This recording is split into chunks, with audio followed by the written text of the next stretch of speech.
I'm J.G. Michael, and this is Parallax Views.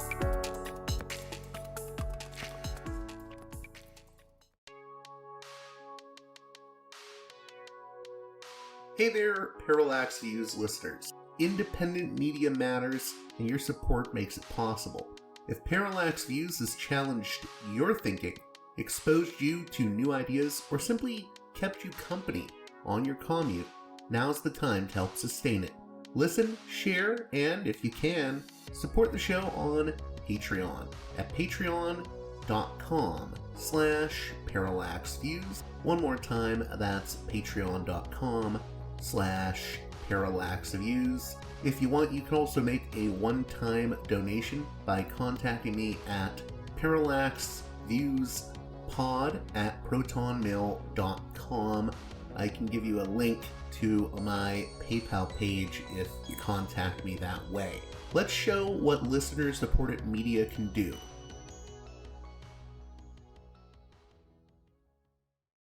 Hey there, Parallax Views listeners. On this edition of the program, we're joined by macroeconomist Dean Baker. This is his first appearance on the show. He is the co-founder of the Center for Economic and Policy Research. He also runs the blog Beat the Press, and boy, do we have a lot to talk about. I initially reached out to him to discuss the big victory of Zohran Mamdani over Andrew Cuomo, but we had a lot more to discuss than just that, and we especially gone into Trump's big, beautiful bill and what it's going to mean. It has passed. It's happening, folks. So we got deep into that. Even had a little discussion about Ezra Klein and the abundance movement. This conversation covers a lot of bases. Dean comes from a progressive view when it comes to economics, and we're going to be deflating a number of myths about economics and talking about how the status quo helps rig the market in favor of the rich and monopolies. All that and more in the conversation to follow with Dean Baker. So with all that being said, let's get right to the conversation.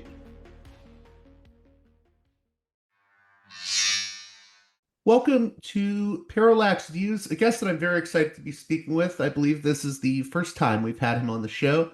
Dean Baker is an American macroeconomist who co-founded the Center for Economic and Policy Research. He also writes the Beat the Press blog at said center, and he's a contributor to The Nation magazine. The fine folks at The Nation suggest that I get him on the show to talk about Zohran Mamdani's big win in New York. But we'll also talk about the big, beautiful bill and a number of other things. But before we start, I just wanted to say, Mr. Baker, your book, The Conservative Nanny State, was a big influence on me when I was, growing up in my teens, trying to learn about the Bush administration and criticisms of the Republican Party. I'm wondering, do you think there's any relevance today from that book? Do you think a lot of it still holds true? Oh, absolutely. In fact, I did two other books, The End of Loser Liberalism and then Rigged, how globalization and the rules of the modern economy were structured to make the rich richer. All of those carry on. I constantly hitting on the same themes. The point that I tried to make in that book, as well as the subsequent books, is that we structure the market. There's a tendency from a lot of people, really across the political spectrum, both the left and right, to say that the right likes the market, whereas the left wants the government to come in and control the market, impose fetters, do this and that. And what I've tried to argue, again, in those three books, as well as many other things that I've written, is we structure the market. The government structures the market. So the idea that you have this market standing there, and then we ask the question, well, do we want the government to interfere? That's a nonsense question. We already interfere with the market. And my favorite example, I'm sure I mentioned in that book, but certainly in subsequent work, is patent and copyright monopolies. These are enormously important for the economy. And those don't come from the market. Those come from the government. The government says, we'll arrest people who make copies of Microsoft software without Bill Gates's permission. And that's what made Bill Gates one of the richest people in the world. If we didn't have that, if you or I could just make millions of copies of the latest Microsoft software, they wouldn't be incredibly rich. I mean, it's more complicated than that. I get that. But the point is, we make rules, and we can make the rules differently. We've made the rules, we've structured the rules in ways that redistributes an enormous amount of income upward in the last half century. And to my view, our focus, I say this as a progressive, our focus as progressives should be to write the rules differently. That doesn't mean I don't want government social programs like Social Security, Medicare. I think they're fantastic. We'd love to see them expanded. But I think the fundamental thing is to write the rules in the best possible way. And that means we don't give so much money to people like Bill Gates and Elon Musk and the rest. And then we don't have to worry about taxing it away because they don't have it. So I think it's very, very relevant. Yeah, I specifically brought that book up because I was reading your piece on it was sort of a critique of the abundance agenda. I think you wrote it on July 5th. Republicans love the government and Democrats who claim otherwise are jerks. And I really liked the part where you said, do corporations exist in a free market? Is, I've asked that question too, and people will just look at me sideways. But it's true if you think about it. Like, you know, a legal entity like a corporation needs government to exist. Yeah, and it's almost definitional. It's like, do we have to argue over that? You and I could form a partnership. That's fine. We'll shake hands, we'll agree, and we're two individuals, and we're gonna, sell something, have a service, whatever it might be. But we're just two individuals. But to create a separate legal entity that could drop us out of the picture, which is useful both because sometimes corporations do things their owners, their shareholders might not want to be associated with. They sell guns, they sell porn, they do lots of things that maybe you like to make money from, but you'd rather not be associated with, and that's because to create a corporation separate from the individuals. And then most importantly, they could declare bankruptcy. So we could create our corporation, which goes belly up and owns millions or billions to all these different people. And we just walk away scot-free. We lost our investment, but we have whatever money we had. And obviously corporations take advantage of that all the time. So, corporate status, the exact rules of it, that's determined by the government. So there's nothing natural about that. And again, I think corporations are a good idea. But the point is we could have very, very different rules. And to just treat that's a given, that's the market, that's nuts. In terms of why I initially contacted you, it was to discuss the victory of Zohran Mamdani.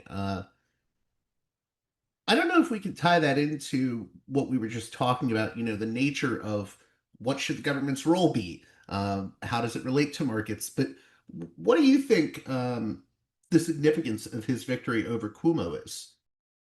Well, I think it's an unhappiness with the status quo. And this is something that, people talk about Trump being populist, and he got most of what we might consider working class votes, people without college degrees. You could define working class differently, but that's a convenient and generally, I think, useful way to do it. He got most of those votes, and that was people thinking that, things weren't working out for them. Now, I don't minimize the amount that racism played in that, sexism, yeah, those are factors.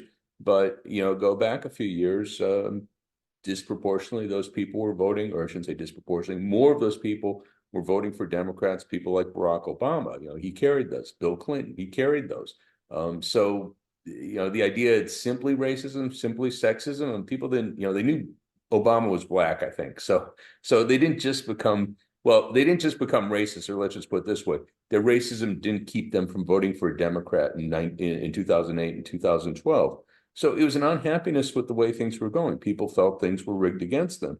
And I think that's the story in the New York City, in the mayoral elections. They saw Cuomo as very much a status quo figure. He'll keep things as they are.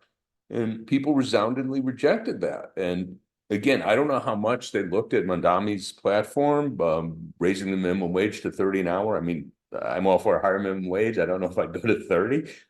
Rent control, yeah, again, rent's obviously a huge problem in New York City. So he promised rent control. He promises to build hundreds of thousands of units of affordable housing. It'll be difficult to do, but that would be a great, great thing if he could. So these are things that he proposed. Oh, free buses. Again, I'm a huge fan of free buses. Would love to see that. Always took the bus when I was in DC if I wasn't riding my bike. So that's a great thing. And the grocery stores, having publicly run grocery stores, again, I mean, to my view, a great thing because it's not he's not going to arrest people operating their own grocery stores. The idea is to have competition from the public sector, and he's looking at areas that aren't served by supermarkets. So these were realistic proposals. Again, hard to do the building 200,000 units, affordable housing units. That's a hard thing to do. But I think people are looking at that and they saw something different from the status quo, whereas Cuomo basically was saying more of the same, and people just don't like that. I'm curious in that regard. What do you think the Mamdani's victory means in the bigger picture for progressives? Because I think the pushback I always hear from the sort of, as you said, status quo voices is, well, Mamdani had this big primary victory in New York, but what works in New York doesn't necessarily work in the rest of the country. But I sort of question that too, because I think that there is a hunger for something, that is not just business as usual, even outside of the big cities. Absolutely. And yeah, of course, you're not going to look to carry his exact campaign to every place. For example, housing costs aren't that big a thing in a lot of areas. They are in New York, they are in San Francisco, they are in LA. I mean, a lot of places in the country, it's clearly a huge issue. But you can go to a lot of rural areas, that's not the biggest thing on their mind. They want a better paying job, so a higher minimum wage might be a big thing for them. So there's a healthcare, access to healthcare is obviously a big thing, many places. There are issues that are big to them, some of which were raised by Mamdani, some of them weren't. But again, no one should look to just rubber stamp, to cookie cutter his campaign and say, we're going to drop this in the middle of Ohio, we're going to drop this in the middle of Arkansas and say, oh yeah, it's going to work. That's not the case. But I think the idea that people are not served by the status quo and that you have a wealthy elite that are ripping off the country, I think that view is widely held. And even Trump, again, as absurd as it might be, he was appealing to that. You're being ripped off. And again, it wasn't well formed because a lot of his friends were the ones doing most of the ripping off, or at least much of the ripping off. But again, there were a lot of people voting for Trump because they said, oh, I really dislike the status quo. And I'm not putting words in their mouth. I mean, you get any number of people did focus groups and polling, and they found those results that people were unhappy with the status quo. And a lot of them went out and voted for Donald Trump last fall. I'm really curious with regards to Mamdani. Let's say he does become the next mayor. What kind of policies would you like to see someone like Mamdani enact, especially around things like taxation?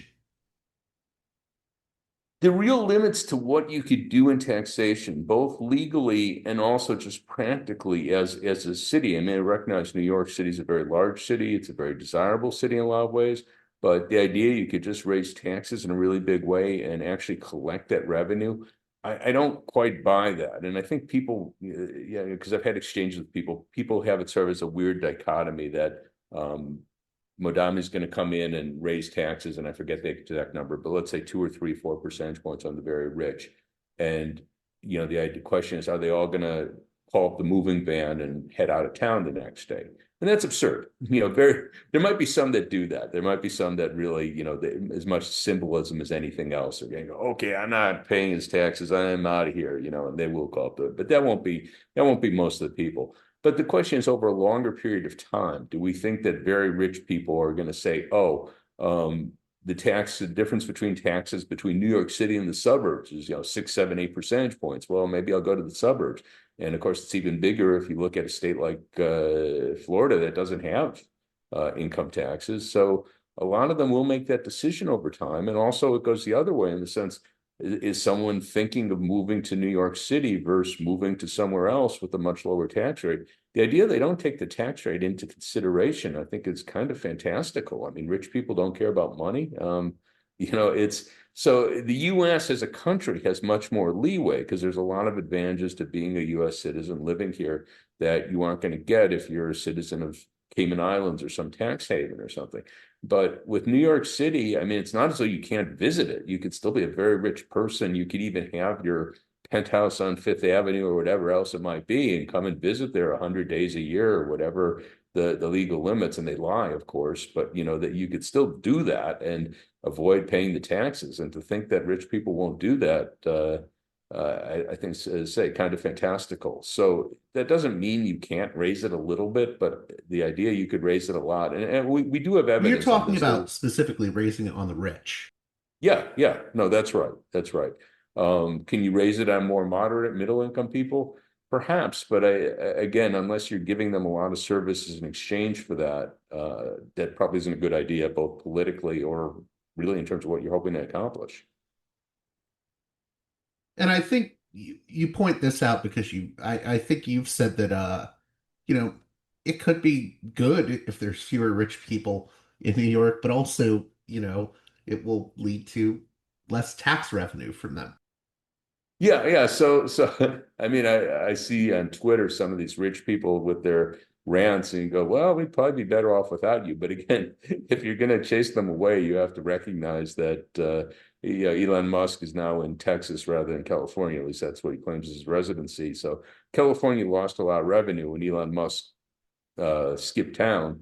Were they better off without him? Well, in some ways they probably are, but they did lose the revenue, and you'd have to recognize that. Now, what solutions do you see to that problem then? If you can't just tax the rich more, like what are some other options that can be at play for progressive policy? Well, to try and reduce some of the costs the other way. So I've written a lot on prescription drugs, and one of the things that just drives me nuts is, I was talking earlier about patents. Prescription drugs are expensive because we make them expensive with giving patent monopolies.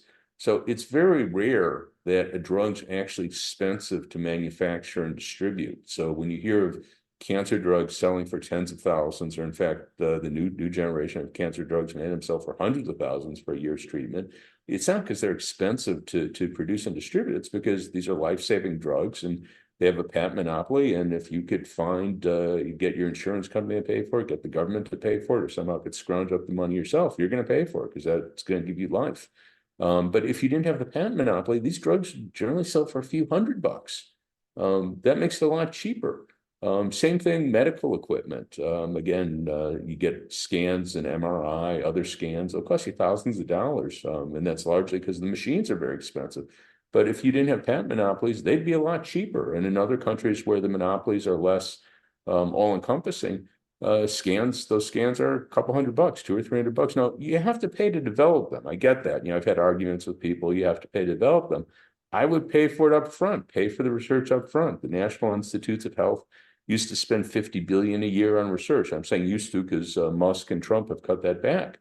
But I would double or triple that and look to replace the money that's coming from patent-supported research so that you could pay for the research up front, have it all be open source so it's freely shared, everyone could see it. It'd be much harder to lie about it, and that is a big problem. Drug companies have a really big incentive, and since they control the data, they often do lie or at least misrepresent it if you want to be more polite.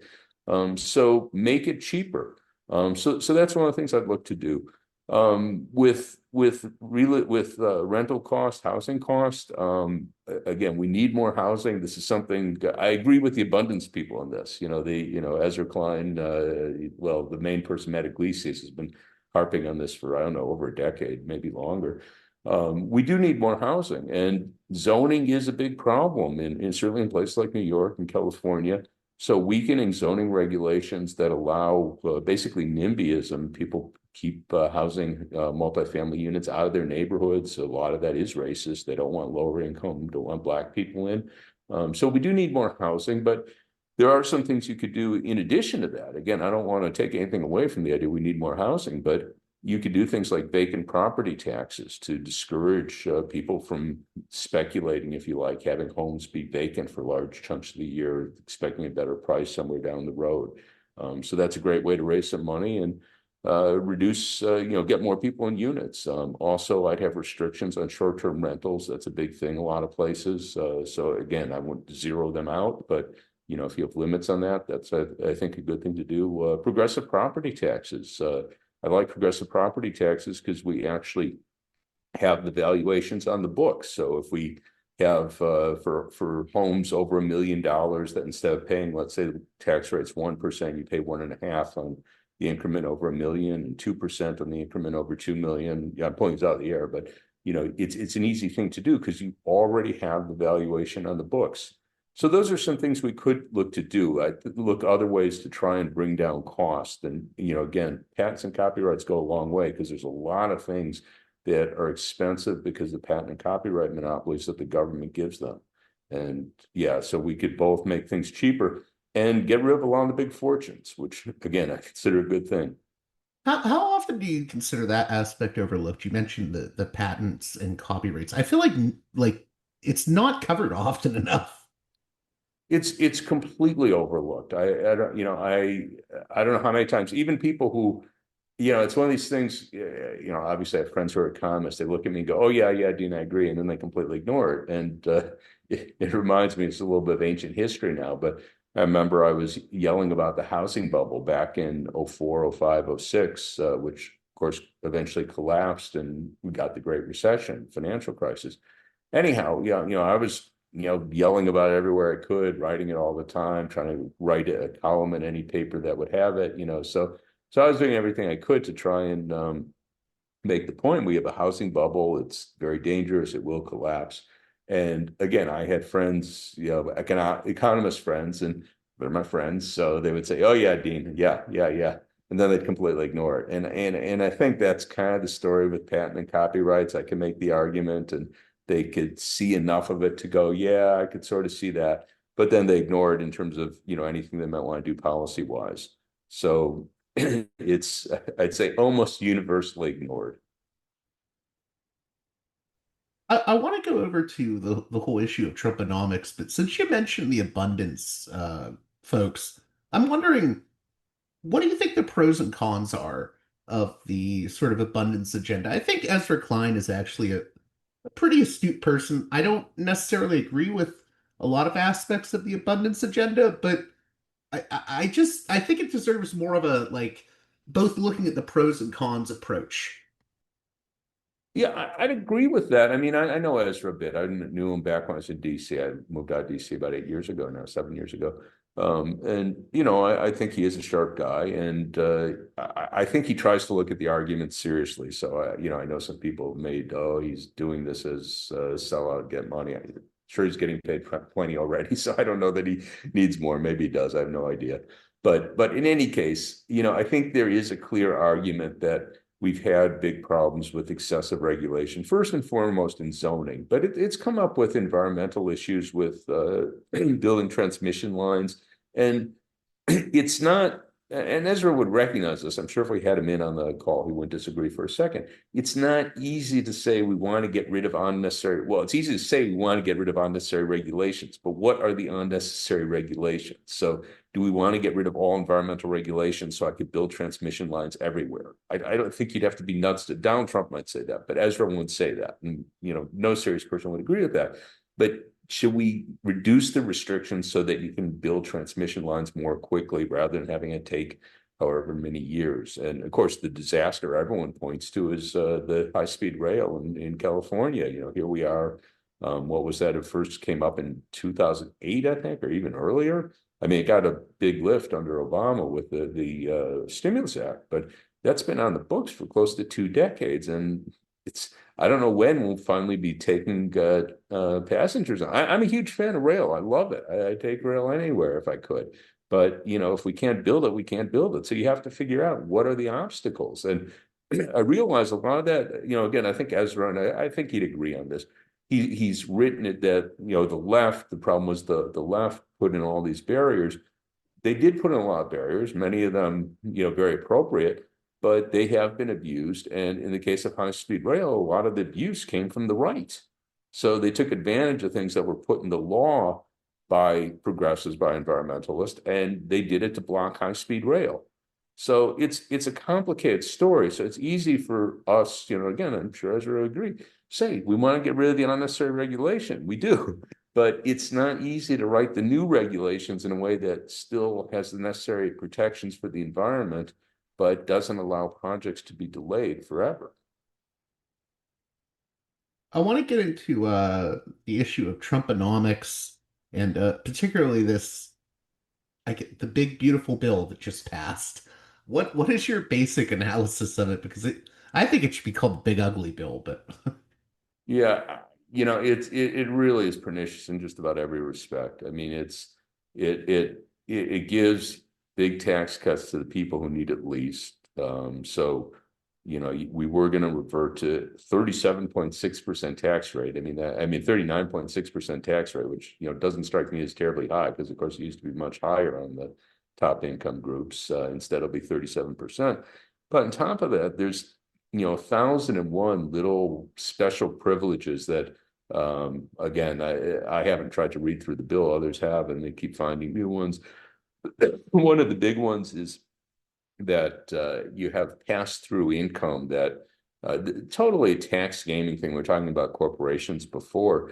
To my mind, this is a real outrage. So you have S corporations that don't pay taxes as corporations. They pass their profits through to their owners. And ordinarily that would be taxed as normal income, for the owners, which these are rich people almost by definition. So that would pay a 37% tax rate. But instead, they write down, and I'm forgetting the exact percentage, but it's roughly, they pay about a 25, they pay about a 25% tax rate rather than a 37%. Again, those are not exact numbers. The 37 is exact, but I don't know exactly what they end up paying. But it's a special loophole in there. They had special loopholes where they gave exemptions on the corporate minimum tax to oil industry. There's a subsidy, and this is actually, I can't say enough bad about it. They not only eliminate the bulk of the Inflation Reduction Act subsidies, tax credits for clean energy, electric vehicles, they actually have subsidies for coal.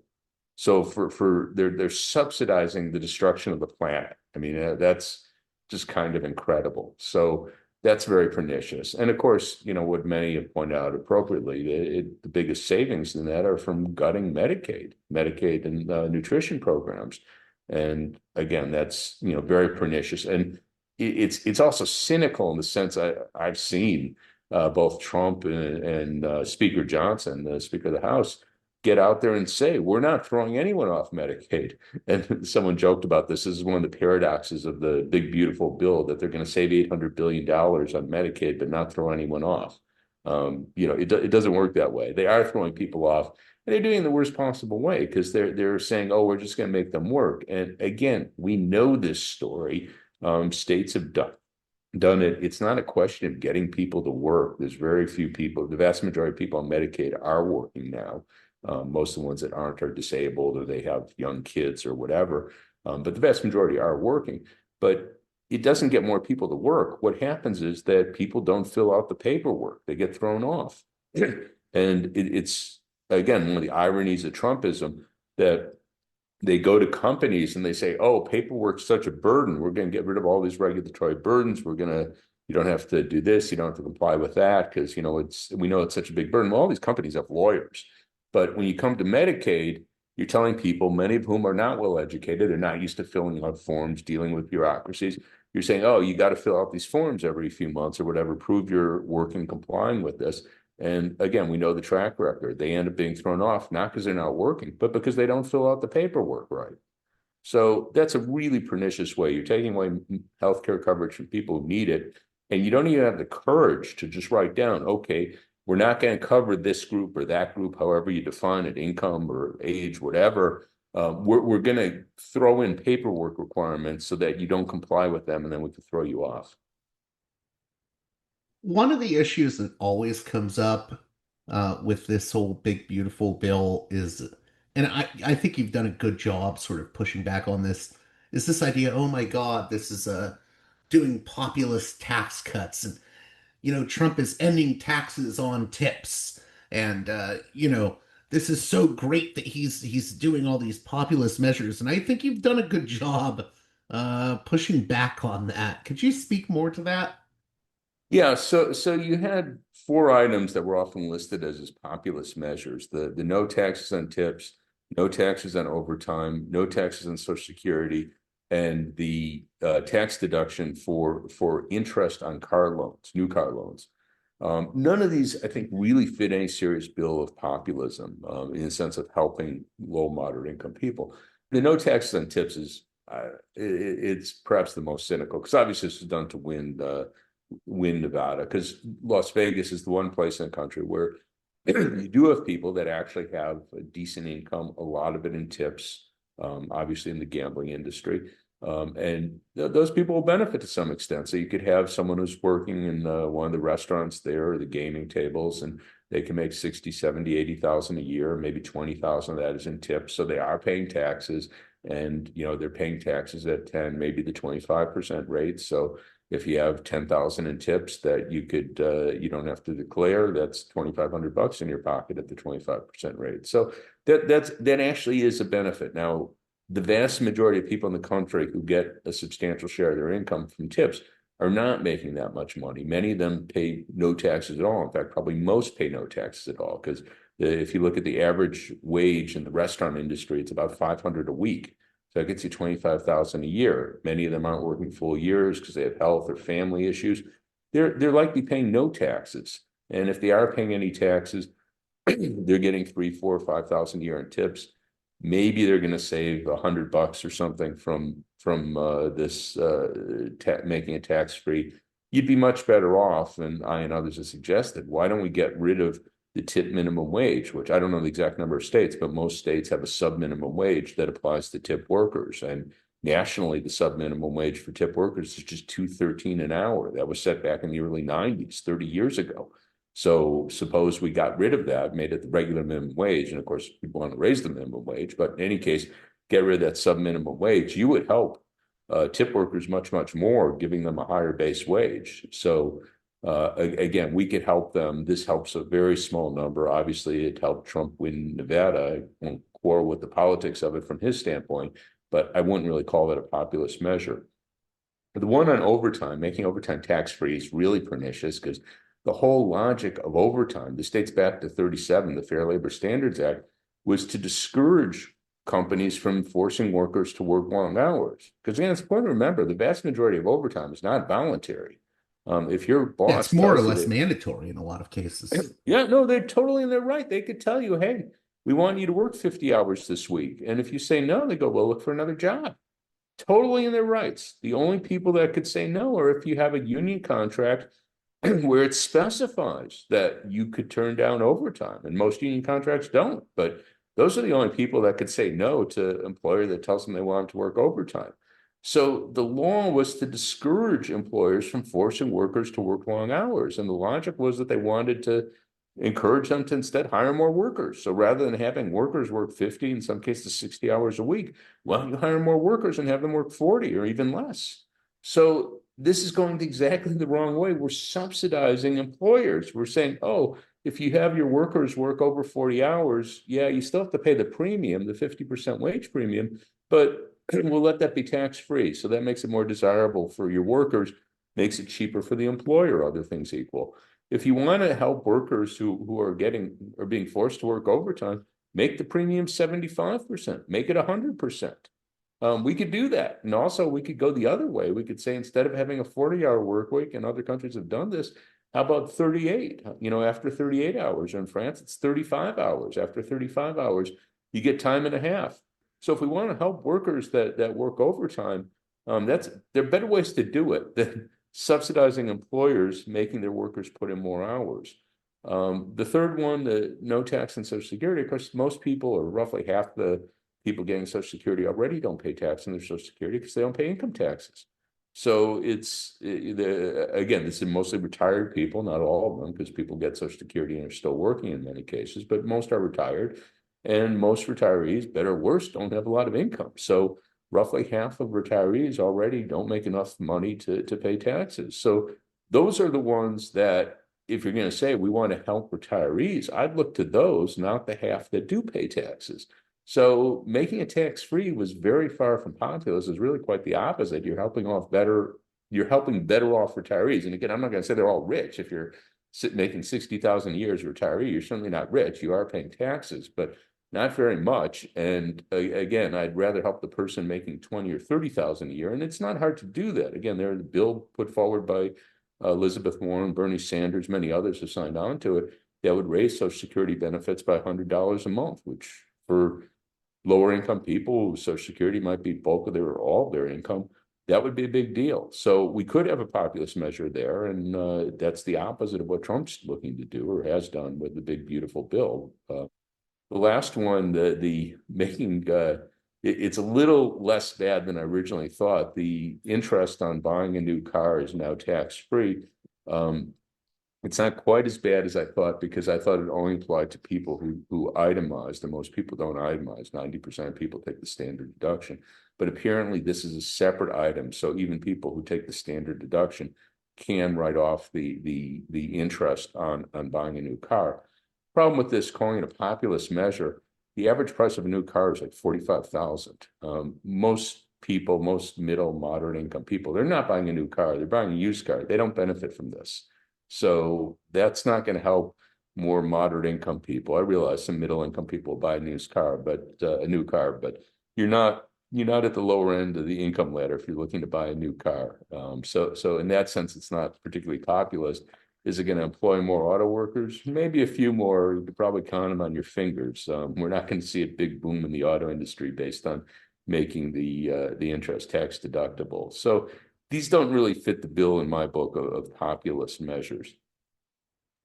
Something that I find very interesting, and sometimes I get some people push back on me for this, so I'm interested in hearing your views.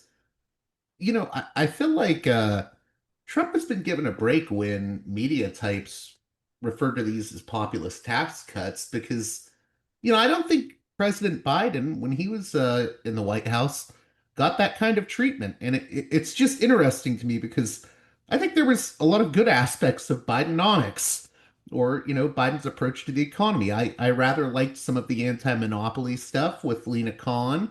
And I think basically everything Biden did on the domestic front with the economy is almost completely overlooked. I think in a lot of ways there was a populist aspect to some of the things that Biden did. Oh, very much so. He did a lot of things that were very populist. I mean, he did try to raise the minimum wage. He got blocked by Manchin, but they would have had a higher minimum wage. He tried. I mean, people blame him. I don't know what he could have really done to Manchin. I mean, again, you understand the dynamics of the Senate. There's really nothing Biden could do to Manchin. He didn't run again anyhow, but even if he wanted to run, you were either going to have Manchin or you get a Republican. He had very little power over Manchin. But many of the other things he did, he extended Medicaid coverage, moved it up the income scale. He had much more generous subsidies in the exchanges. No one knew this. I mean, I know economists that didn't, not the economists are brilliant people, this is our area, they didn't know he had made the subsidies in the exchanges more generous. And it was a really big deal because you had middle income people, say someone with a kid, two kids, a couple of two kids, income 70,000, 80,000. I forget the exact numbers, but that's roughly what we're talking about. They wouldn't have gotten any subsidy prior to Biden. And afterwards, the healthcare insurance would have been very affordable. Most of the cost would have been paid by the government. So that was a big deal. His student loan forgiveness plans, he tried to have the what was it, 10,000 per person, 20,000 for Pell Grants. I thought it was a good idea. The court struck it down. But he did get rid of a lot of debt that people had from kind of sleazebag colleges. So Obama had done some of this, Biden did much more. So you have a lot of these schools where they were selling degrees that were basically worthless. People would pay them however much a year, they'd borrow money from the government for it, and then they'd find their degree was worthless. And he forgave a lot of that, tens of billions, might have been hundreds of billions in debt. And the most important thing that, again, he got no credit for, I knew, again, economists that didn't know anything about it, he had a loan forgiveness plan that would have had people pay zero, an income-based, I should say, income-based repayment plan that would have people pay zero if they earn less than 33,000 a year. A single person earning less than 33,000 a year would pay zero on their loans. And then they paid, I think it was 5% on income above that. So yeah, if you had someone earning 45,000 a year, you're maybe paying $500 a year on their loan. Maybe, they'd rather not pay it, I'm sure, but that's pretty affordable in my book, at least. And he got no credit for that. And I just went nuts with the coverage on this because I'll never forget the New York Times had several pieces where they were talking about student loans and how difficult it's to repay them. They did not even mention this. I'm thinking, like, how do you have someone writing for the New York Times who does not even know about the student loan repayment plan that Biden's was put in place? Again, I don't know where it stands now between the courts and what Trump's looked to overturn, but it was in place and people didn't even know about it. So, those were really good measures. He also did a lot to try to encourage limited manufacturing in the US. He wasn't trying to eliminate the trade deficit, something I don't think there's any point to, but he was trying to encourage manufacturing in key areas, electric vehicles, clean energy, the CHIPS Act. So we're producing I the was going to advanced. mention the CHIPS Act. Go on though. Yeah. Yeah. And it worked too. I mean, there was a doubling in investment in factory construction, unprecedented increase in factory construction under Biden. No one knew that. So these were, to my view, very good, successful measures, populist measures, and he got almost no credit for it. And it really, well, we're paying the price. Well, I was going to say, even with the Department of Justice, I mean, it was the Department of Justice under Jonathan Cantor that was going after RealPage for these alleged anti-competitive practices related to essentially artificially inflating rental prices for landlords. And then, of course, you had Lena Khan at the FTC, who was doing a lot of different cases when it came to anti-monopoly stuff. So there was that. There's also the NLRB. How important do you think those things were? They were important, and the NLRB, I think, probably the most important. So actually, I'm thinking back now. I was about to mention the ban on non-compete agreements. That actually was Lena Khan and the Federal Trade Commission, but that's a really huge deal. So most people don't even know what these are, even though they might be subject to them. We've had an explosion in non-compete agreements over the last, I guess, 3 decades. So the idea of a non-compete agreement, the logic where you could say it might make sense is if you're working, say, for a software company, you're working for Microsoft or whoever it might be, Amazon, and you're very integrally involved in their development of their latest software. Non-compete agreement would say, oh, you can't just jump out and then go work for a competitor and take your knowledge with you. So it might say, well, for 2 years, you can't work for anyone in the software industry, or some constraint like that. We could argue whether that's fair or something, but that's where it makes some sense. But it got extended that everyone said, oh, well, that's a great idea. We're going to put a non-compete agreement in. And the most extreme case, there was a sandwich chain that put in a non-compete agreement. So you had someone making sandwiches, and it said that they couldn't go work for a competing sandwich shop. I mean, utterly absurd. Whether that would have been enforceable, I have no idea. But that might scare someone from quitting. I think it was Jimmy John. I might be libeling or defaming the wrong company. But in any case, some company put that in. I think they agreed to take it out just without even going to court. But in any case, it's exploded. So like 20% of all workers are subject to these non-compete agreements, which is absolutely crazy. It very much ties you to an employer that you can't work for a competitor. Usually it's some geographic area, so within 50 miles or something. So you have to leave town to get another job in the industry you've been working in. Absolutely crazy. So Lena Khan said that, again, I don't think it was carte blanche, but for most cases, these are simply illegal. And Trump's overturned that. But that was a great thing to do. So I was going to start with that being the National Labor Relations Board. That was actually the FTC. But the National Labor Relations Board is very important in the sense that determines what employers could do to try to keep workers from joining unions. That's not the only thing they do, but that's, to my view, their most important task, at least at this point in time. And for years, it has been kind of a joke, even under Democrats, because the standards have been interpreted very laxly. So if you get a majority of your workers to say they want a union, so they certify that you have a union, then it requires that employers negotiate with good faith. Well, what does that mean? Well, I've known people been in bargaining sessions where the bargaining team, the employer's bargaining team goes, oh, that was a great game last night. Didn't you like the quarterback? That record, blah, blah, blah. You go, yeah, it was the best game since, and then they look at their watch and go, well, we've been talking an hour. I think we're pretty much done here. And literally, they talk about the football game. They talk about where they had dinner. And then the union goes to, makes a complaint to the National Labor Relations Board and says, hey, they're not bargaining in good faith. They were playing games. They're talking about their dinner, whatever. And then the National Labor Relations Board goes, yeah, that's right. Go back and negotiate in good faith. Literally, and what do? They do it again, because what's the consequence? So they try to take it seriously that you actually have to negotiate in good faith. There were obstacles. They said if a company, because it's very hard to even get to getting a union recognized, companies do all sorts of bad faith practices, unfair labor practices. So they said you do that enough times, you have a union. We're not playing games. So they actually try to enforce the labor law. And again, over the time period involved, that didn't have very much impact. Over a longer time period, had Biden been or Harris gotten in office, and they were able to seriously enforce labor laws, I think that could have made a difference. But as I say, we had it for too short a period of time. But that labor management relations is in principle a very, very big deal, because if workers have the right to organize and push up their wages, we're in a different world. Why do you think a lot of these aspects of the Biden administration and their efforts maybe got overlooked? Do you think part of it, I think part of it is sometimes progressives can be frustrated when, they don't see this as, oh, this effort isn't enough.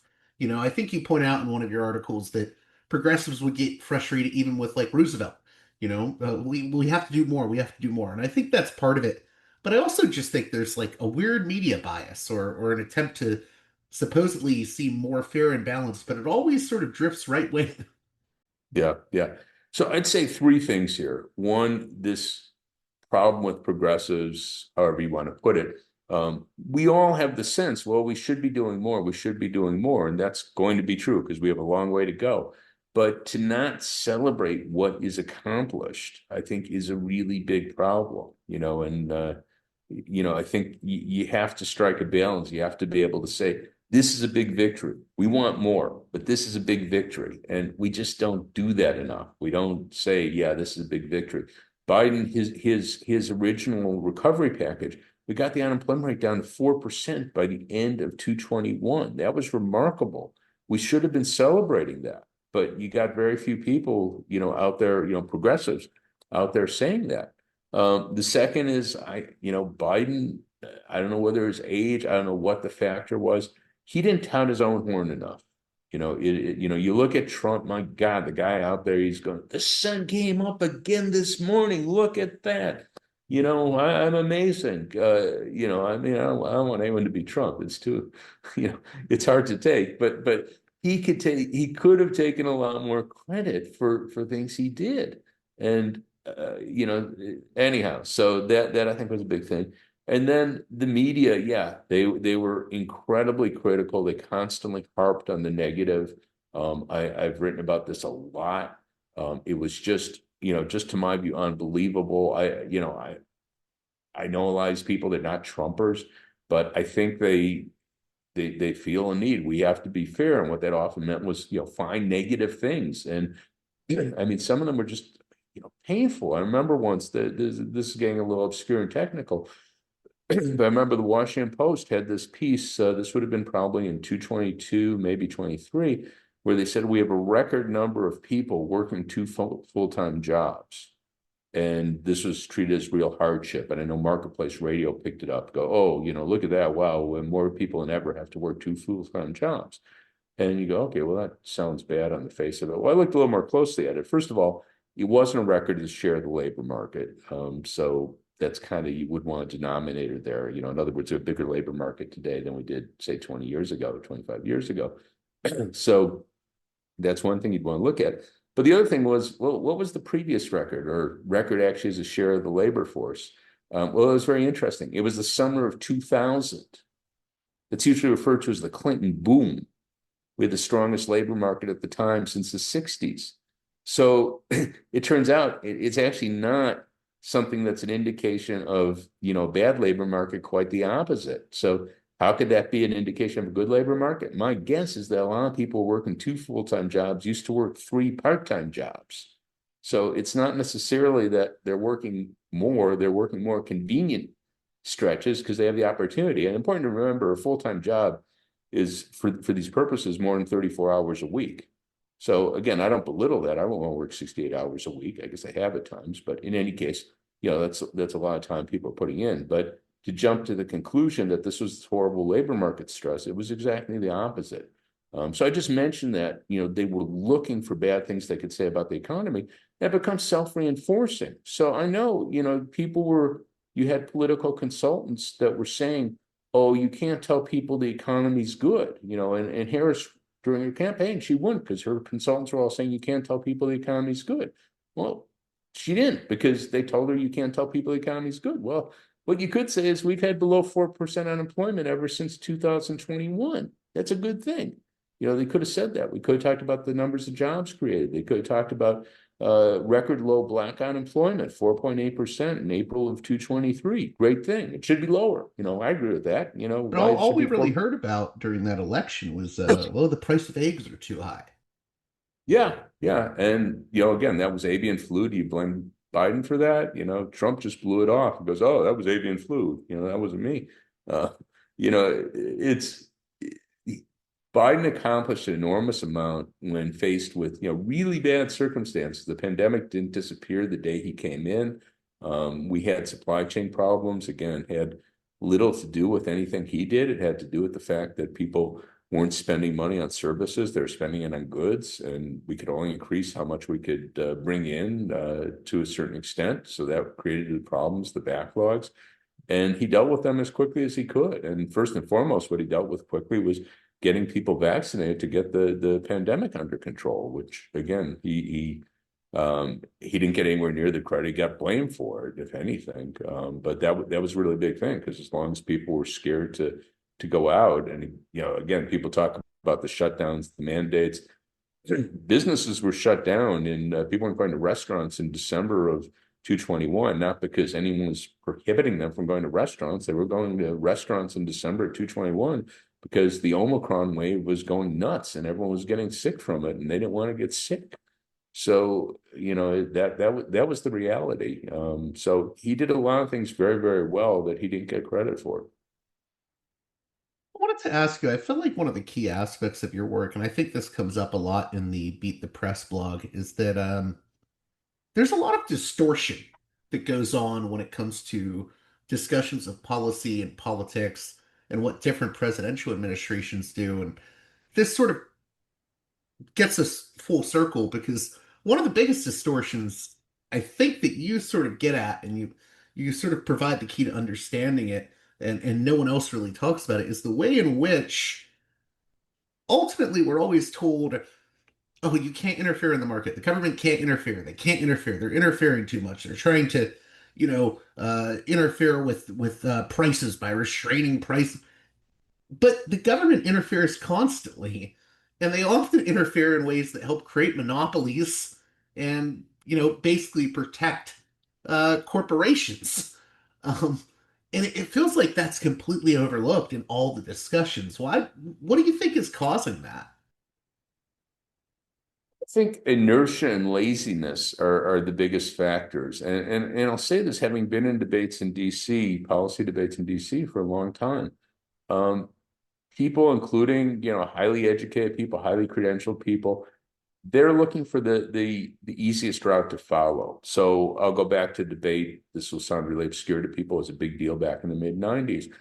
There was this debate over the accuracy of the consumer price index. And the reason it was important it wasn't just the technical thing with the consumer price index. The reason it was important was Social Security's index to the consumer price index, the CPI. So if the CPI shows inflation's 3% last year, Social Security benefits will go up 3% next year. So there was a big effort to cut Social Security, but rather than saying, oh, we want to cut Social Security, which they could say, but it'd be hugely unpopular, they said, oh, we just want a more accurate price adjustment. So what they were saying was that the consumer price index overstated inflation by 1 percentage point a year. Some were saying 1.5 percentage point. I was one of the few economists saying the evidence doesn't support that. And, I was trying to get people engaged, just going, what are you basing this on? What are you basing it on? Because we could look at evidence. There was evidence. And I said, for the most part, it was very weak. Some of it went the other way. Some things were clearly they were missing price increases. If you look at quality adjustment, my example I like to use is airlines, because they measured prices did drop um, as you had deregulation, prices did drop, but airlines became much more crowded. They were more often late. So there were things that you would think deterioration in quality. But the simple thing was to just agree, because you had a number of big name economists. They made a point of getting these big name economists to say, oh, consumer price index overstates inflation by a percentage point. And again, I was a few economists on the other side, because people didn't want to challenge the big names. When I was talking about the housing bubble a decade later, again, people were like, "Oh, you're saying that, but no one else is saying that. Larry Summers doesn't say that. Alan Greenspan doesn't say that. Who was Fed chair at the time, of course. Martin Feldstein. So why would I listen? And I would produce evidence. I just wasn't saying it. I go, here's this run up in house prices. Rents aren't rising. I had evidence. But they didn't want to look at it, because it made their life more difficult. So I think when I talk about patents and copyrights, they're going, interesting, interesting, but okay, no one else is doing that. Why should I do that? So I think it's inertia, it's laziness. There might be some sense, oh, I'll get in trouble if I start raising questions about, Microsoft's, copyrights and software, and patents on Pfizer's drugs, and so I'll just steer clear of that. So it's just people look for the easiest path, and that doesn't generally involve asking big questions. I wanted to ask you, how rough are things going to get in the next few months, especially as we uh, move into the holiday season? I don't think this is going to be an easy holiday season for consumers, I guess, is what I'm getting at. That is a really hard question. I mean, we have so much craziness. Just as you're asking me this, Trump has been saying, oh, he's whipping out I guess he's calling them letters. They're actually posts on Truth Social, I think, saying we're going to have tariffs on Japan and Korea. I think he said 25% and possibly higher. He said he wants to have a 10% additional tariff on BRICS countries and those allied with them. I don't know if he even knows who's BRICS. For example, Russia's in BRICS, it's the R in BRICS. So I don't know if he even knows that. So these tariffs are, they would be a really huge impact on people's pocketbooks if they actually go into effect. So I have no idea, they aren't taking effect now. He's put off, instead of July 9th, he's now saying August 1st, and I suppose he could delay it again. He keeps So delaying it over and over again. yeah, yeah. So I don't think there's a lot of thought in, what he's doing, because he presumably knew that July 9th was a date on the calendar and not that far off, but it seems like he's just kind of discovering it today that, oh, July 9th, that's 2 days off. I better say something. So I don't know whether he intends for them to ever go into effect or not. The story with rounding up undocumented workers, we will see an impact of that. I mean, people are scared to go to work. We're hearing reports of this. It's not shown up in the data in a big way. So again, we looked at the jobs report for June. You're hard pressed to see much in there that's indicating the effect of their raids and people not showing up to work. I'm assuming at some point it will, but it hasn't to date. And again, other issues that stem from that, maybe not directly economic. I mean, essentially, you have the Department of Homeland Security running around totally like a Gestapo, that they can do whatever they want. I mean, it's just kind of incredible that there's literally no check. They don't have to identify themselves. We've already had a number of cases with people impersonating them. Why wouldn't you? I mean, if you're a criminal sort, I mean, why wouldn't you say, yeah, I'm Homeland Security? It's not, so I mean, it's absolute craziness. And, the Republicans, you sort of hope there'd be some effort to put a check on it, but the Republicans in Congress are all just saying, I didn't see anything. I didn't know what, where? So if that continues, I don't know where we are in a few months, certainly in terms of democracy, it might be a very bad story. The longer term effects, I should mention, we're covering a lot of ground, but Musk and now Trump with their cuts to the National Institutes of Health and science more generally, we're going to pay a big price for that. We aren't going to pay it this year. Well, although we might pay it in the sense we're just seeing it now with the weather. We don't have reliable weather forecasts. So we're seeing that in Texas with the impact of the floods that obviously people are unprepared for. But longer term, the US is a really cutting edge innovator. We won't be if you don't have the scientists here. We're not going to be cutting edge, and certainly in clean energy, which is obviously a very, very big deal. Anyone who's serious researcher there, I have to imagine, looking to go to Europe or India or China, wherever, they're not going to be here. So, where we'll be in 3 or 4 months, damn if I know. I'm glad you brought up the tariffs because I wanted to ask you about that because so I'm in Florida. I'm in like the heart of Trump country. And I often argue with my neighbors about things like the tariffs. And, I'm not an economist, but I feel as if, uh, Trump's tariffs are very sweeping. I think you can have discussions about targeted tariffs, but I feel like they're very sweeping. He hasn't really gone through with them. And I don't even think people understand what these tariffs are. I know people that will say, well, China will eat the tariffs. And I'm like, no, it will probably be you, the taxpayer, because it basically operates as a tax. Do you agree that there's a lot of misunderstanding about what this sort of tariff agenda will lead to? Absolutely. And obviously Trump tries to, well, he might be confused himself. I mean, he's talking about, oh, we're gonna have China pay this tariff. We're gonna have Japan. He uses those terms. They're gonna send us the money as though he thinks they're sending a check. Now, again, I have no idea what he actually does or doesn't think, but he talks about it as though China's going to send us a check. And the one thing I can say with absolute certainty, they're not sending us a check. I know that for absolute certainty. What's going on is we put our 50% tariff on China and whatever we put on goods from Japan and Korea and other countries. That means when those goods come to our docks, that's what whoever arranged to buy them, they have to send that money to the customs, to Treasury. So China's not paying it, Japan's not paying it, we're paying it. Now, how much of that gets to the consumer? That remains to be seen. The past evidence is most of it does. I'd bet on that again. But in any case, insofar as it doesn't, that means lower profit margins. That's not going to upset me, but it might upset a lot of Trump's contributors. Lower profit margins for the retailers or the company that's directly importing it, if it's not a retailer. It's someone here who's paying it. And that's, again, we have plenty of evidence on it. I've looked already, we've had a lot of tariffs that were in effect in April and May. I looked at the price data. There's no indication whatsoever that foreign prices are falling.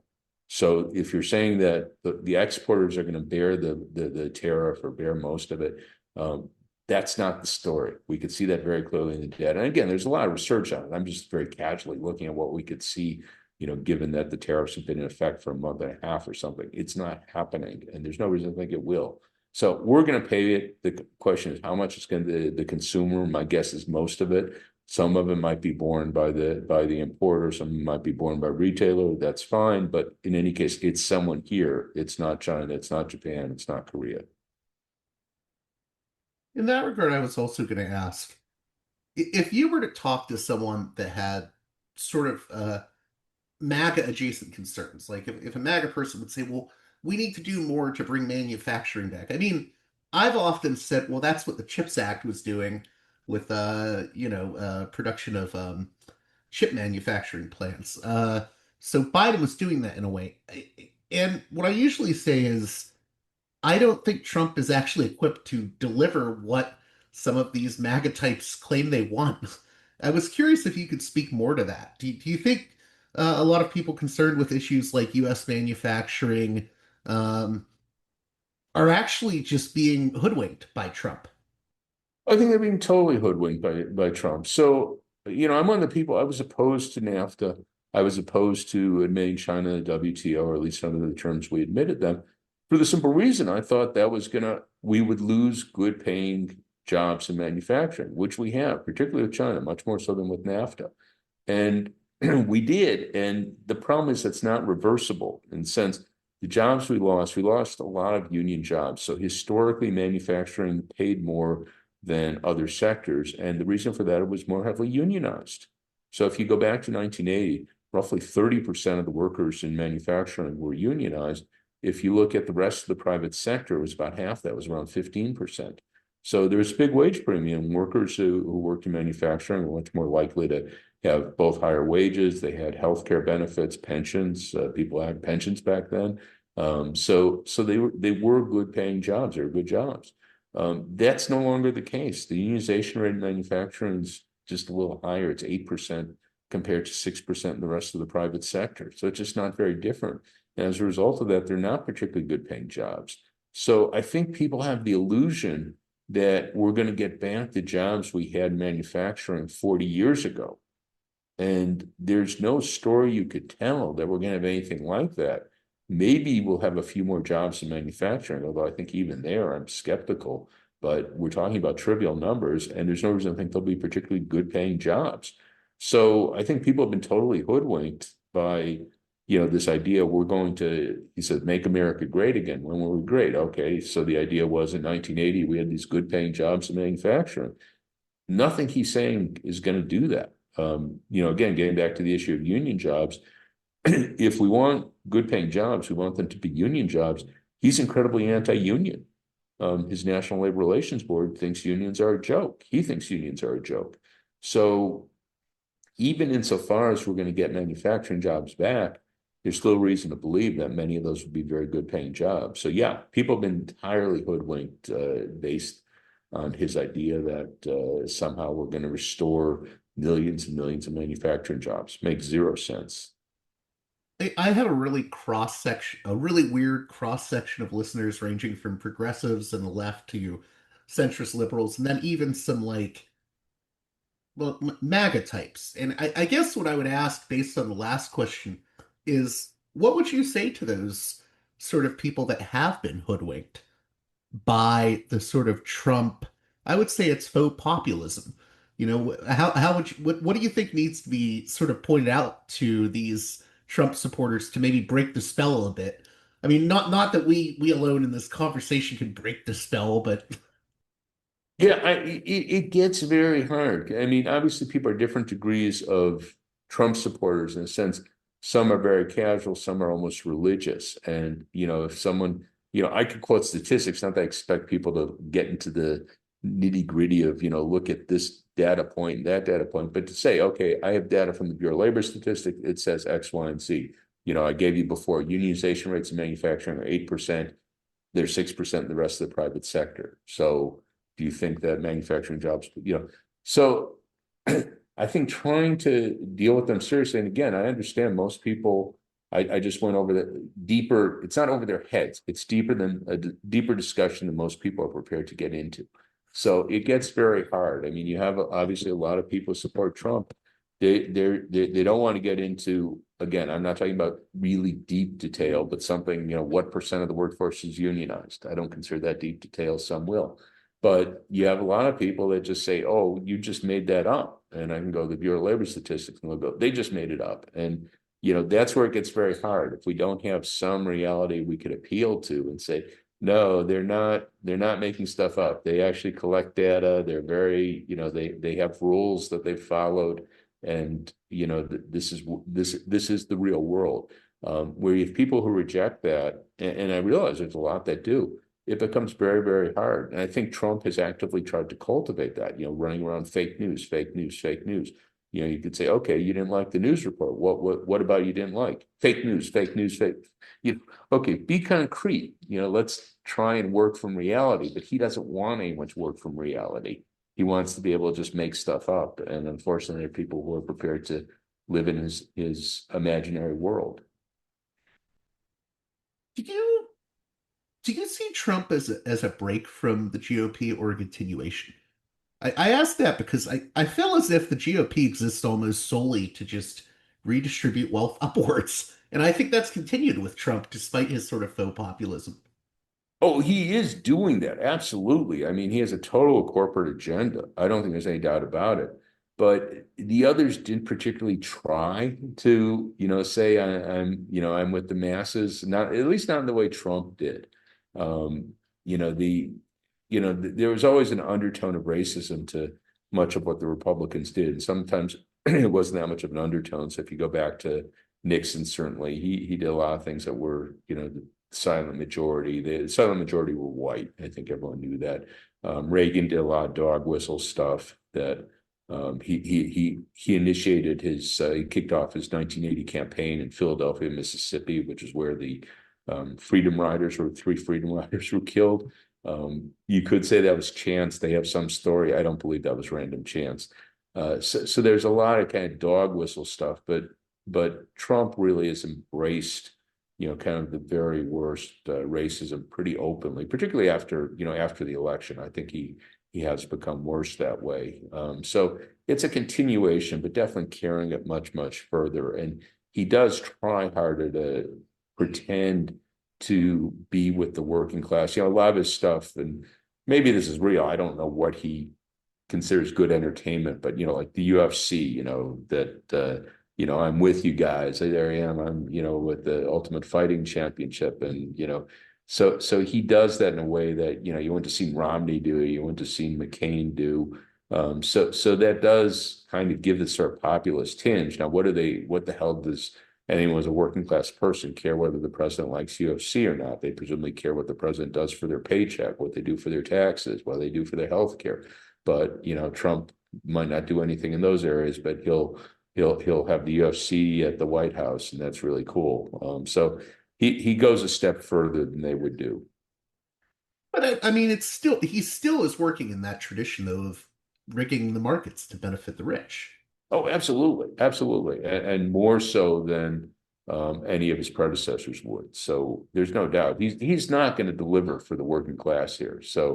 Um, so I don't think there's any doubt about it. There is one exception I will say that he did in his first term, and we'll see where he ends up in his second term, was that he did push for full employment policies. So he was yelling at Powell. He's doing it now, but he's doing it in his first term too. Lower interest rates, lower interest rates. And we did get the unemployment rate under 4% in his first term, which I considered and still consider a really big deal. That meant millions of people had jobs. Workers have more bargaining power in the labor market. A lot of Democrats would not have done that. Not just that they wouldn't have harangued the Fed, but they wouldn't have been comfortable with low unemployment rates. Janet Yellen, who was the Treasury Secretary under Biden, even she was head of the chair of the Fed under Obama, she didn't feel comfortable with unemployment rates below 5%. I mean, she said that. Again, I didn't have any lengthy discussions with her, so I don't know what she felt deep down. But she was prepared to raise rates. She started to raise rates as the unemployment rate fell to 5%. She didn't want the unemployment rate to go lower because she thought it would create inflation. So, Trump pushed for that, and it was the right move. We got the unemployment rate. I think we got as low as 3.5 under Trump 1, and that was a great thing. So in that sense, that was a populist agenda, and it did have real payoffs. And that I'll just say that was a really good thing. Closing out here, I know you've written about this whole, I guess, Democrats and their Project 2029. You do not seem overly enthusiastic about that, and I think you would say that Democrats are missing a populist opportunity here. Can you speak more to that? Because I think that ties in to everything we've been talking about. I mean, there's this faux populism we see on the right with the GOP continuously posturing as culturally populist, but really all they do is benefit the rich and make wealthy while we get hit with the bill, essentially, right? Um, and I think Democrats just don't have messaging on this issue. Yeah, they've really done a very bad job. And I think, the things that they've tried to do are almost embarrassing. So there was a story in the Times about how they were going to spend, I think it was 20 million to do, I guess, focus groups, other analysis, how they could talk to young people, particularly I think it was young men. Um, I don't think that's going to come up with anything very useful, I guess I'll just say. Um, I think they need some clear issues to identify with that are progressive. Higher minimum wage is a simple one, hugely popular across the political spectrum. And you're talking about young people, a lot of those young people are working at pretty close to the minimum wage. So that's a really good policy, and it's likely popular with those groups. Other things, this is getting off pure economics, but being peace, party of peace. I think that would be a great thing. That gets into complicated things politically, because I know you have big Cold War lobby, and this, something I didn't like about Biden. He wanted us to, basically have a Cold War with China. I think that's a really, really bad direction to go in. It'll be very expensive, very counterproductive to my view in just about every respect. So I think there are concrete policies that the Democrats could look to embrace that I think would have a lot of appeal, certainly among younger people, but really across the political spectrum. And I think that's what their focus should be, rather than trying to find the right image. I mean, I think they should obviously need to sell them. The policies won't sell themselves, but if you have good policies, I think you could do the messaging around them. If you don't have good policies, it's much harder. Do you think Democrats are maybe too timid or even afraid because they think, oh, if we adopt these policies, then we'll lose big donors? Or Yeah, no, that's true. Absolutely true. And it's part of it is big donors, part of it gets back to just the inertia, laziness. I remember back in the 90s, I was talking before about the consumer price index. Well, the reason I cared about consumer price index so much was Social Security.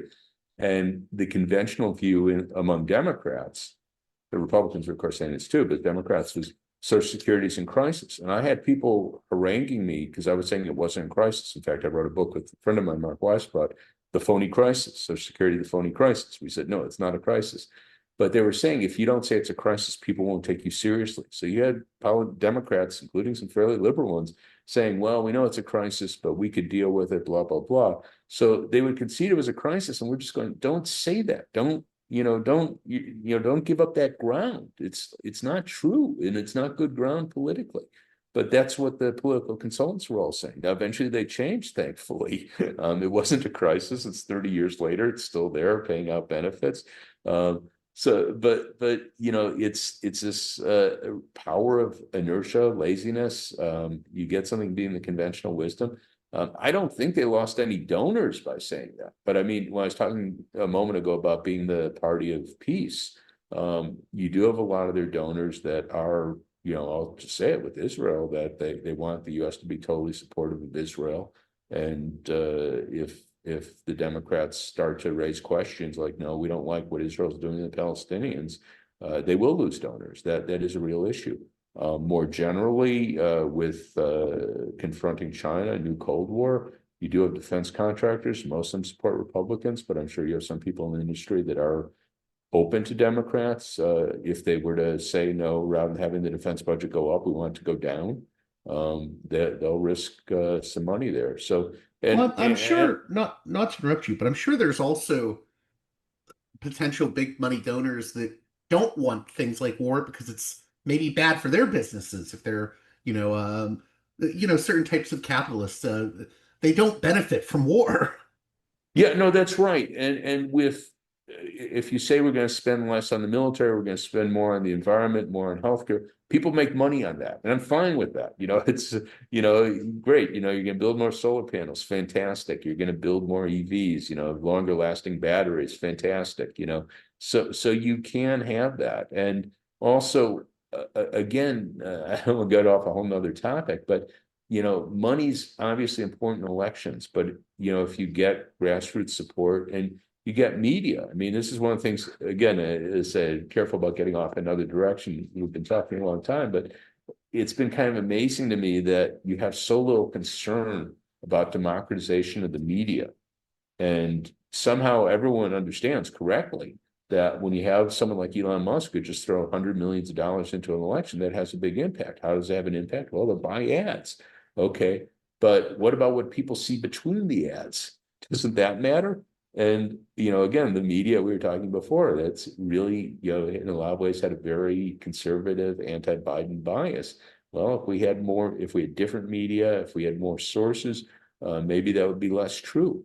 So, one of the things I've written on, others have as well, is having some sort of individual tax credit. We all have $100 to support the news outlet of our choice. The hundred's arbitrary, obviously, but we could have more diverse media. And I think that would be a really big thing and would counteract the influence of money in politics. So I think it's important to ask more basic questions. Can this be done before 226 or even 228? Probably not, but maybe you could lay the groundwork. And if we still have a democracy after that, maybe we could, start to really do some things to make it more democratic.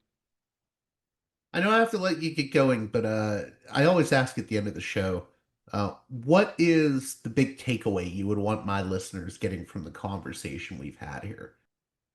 Well, I just start with where we were at the beginning, that the market is infinitely malleable.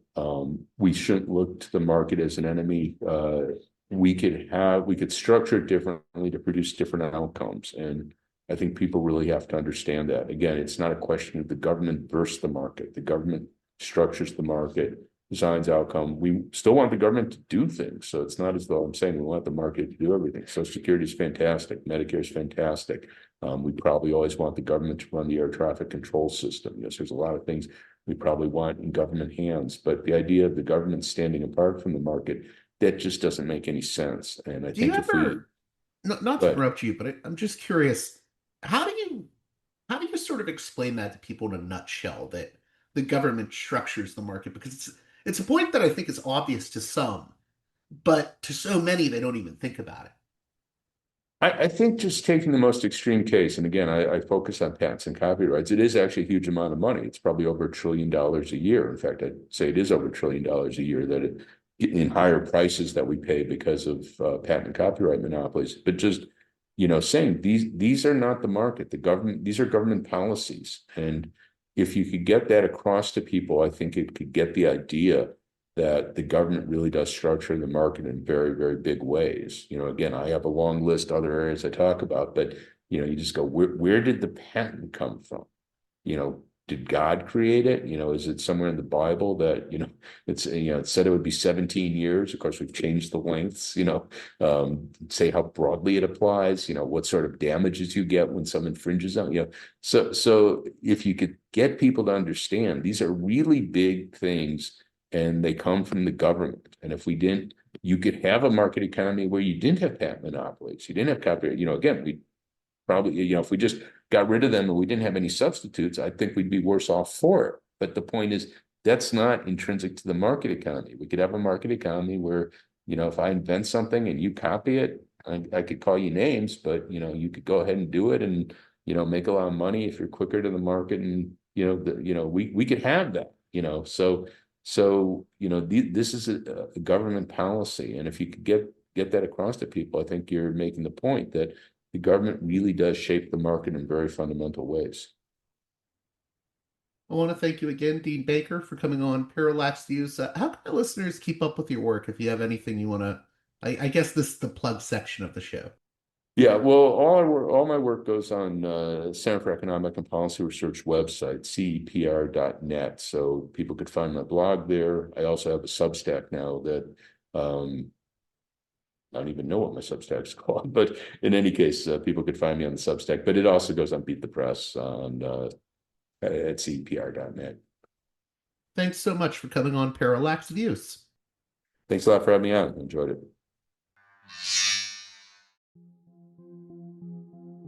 This edition of Parallax Views is brought to you by the $10 and above tier supporters of Parallax Views on Patreon. So, with that in mind, producers credit shoutouts to Galen, Matt, Gunnar, Mark, Simon, Alexander, Catherine, G, Tilo, Emilia, Jeremy, Jeff, WV, John, Bert, Brian, Elliot, Darko, Michael, Brace, James, Nick, Mark M, Mersham, Galen, Gareth, Arlen, Bo, Christopher, Michael, Gigadelic Media, Will, Chance, Chase, JC, Dan, Big Bob, David H, Y, Kellerman, Saded 13, Kathleen, David, Ava, Bob, The West Bank Robbery Podcast, Jamie, Enoch, Gary, Max, Ishtofer, James, Martin, Matthew Ho, Brian, Nobody, Thomas, and Dano. Well, that does it for this edition of Parallax Views. As always, please consider supporting me on Patreon at patreon.com/parallaxviews. One more time, that's patreon.com/parallaxviews. And with that being said, until next time, you've been listening to Parallax Views. with Parallax Views. To Parallax Views with Parallax Views. The way out is not simply to say, don't do it, just to prohibit. It's nothing else. If we don't do it, others will be doing it like crazy. So, we have to confront the problem. But no, basically, I know of the great anxieties, problems, new forms of control, but it's also new forms of freedom.